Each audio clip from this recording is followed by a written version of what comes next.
la politique est entrée dans les chefferies.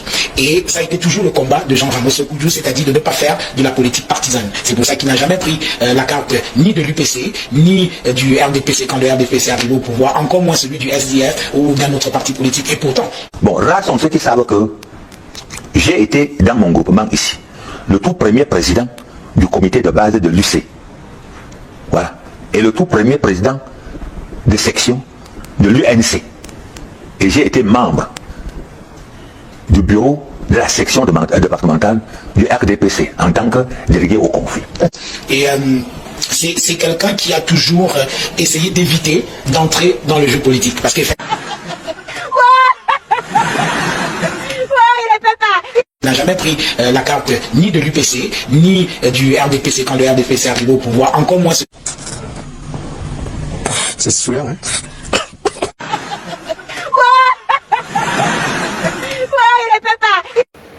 Comme vous avez vu là, au début de ce podcast, c'est Jean-Bruno Tagny. Jean-Bruno Tagny, dont a menti toujours. Parce que quand on ment une fois, on ment une deuxième fois, ça veut dire qu'on est un menteur. On est un professionnel du mensonge, donc un mythomane. Je peux me tromper, mais Jean-Bruno Tagny ne peut pas, en tant que journaliste, se permettre de monter sur un plateau de débat télévisé et faire des déclarations sans toutefois vérifier la véracité de ces informations.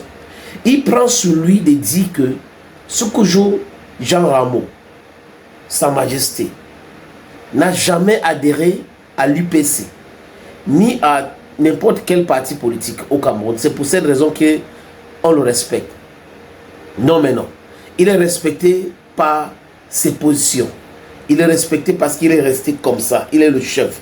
Il n'impose rien à personne. Et vous avez écouté vous-même Sa Majesté Jean Ramos Secoudiou. Il dit qu'il était militant de RDPC, militant du parti d'Aïdjo. Donc, M. Jean-Bruno Tagny prend ces informations dont où, les amis, avant de venir débiter les mensonges pareils. Franchement.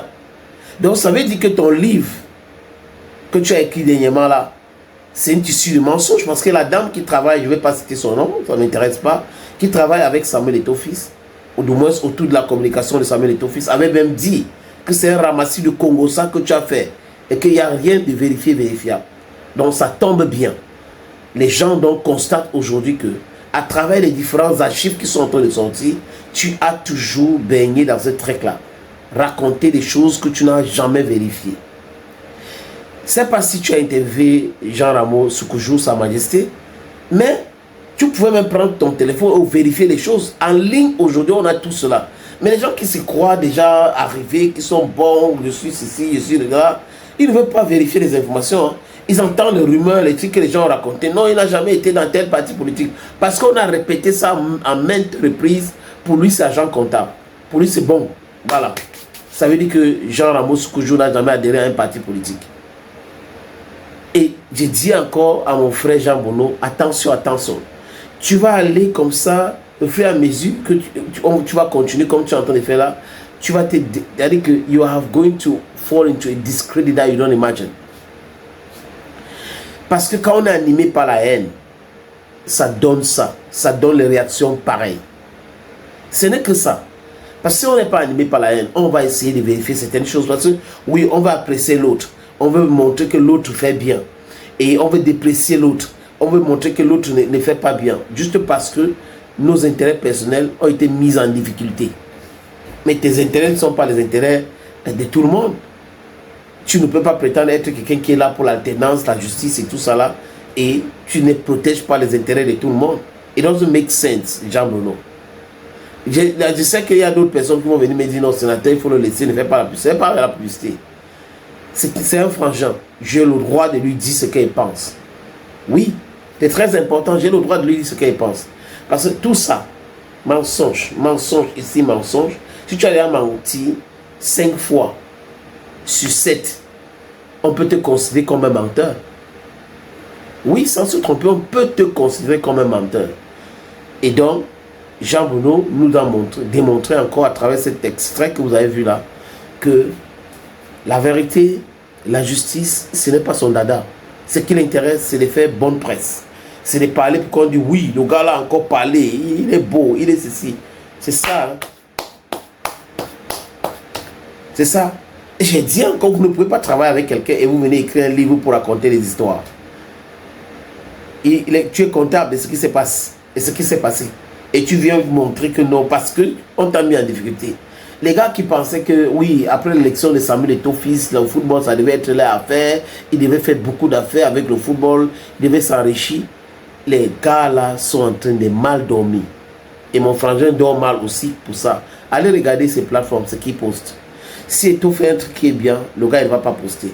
S'il y a quelque chose que les gens sont en train de parler, il va entrer là-dedans. Oui, je vous avais dit que, tu avais dit que quoi? Jean Bruno, tu avais dit que quoi? Asia, bro. Je dis que je suis avec toi jusqu'au jour où tu vas comprendre que il faut des critiques constructives pour faire avancer la cité.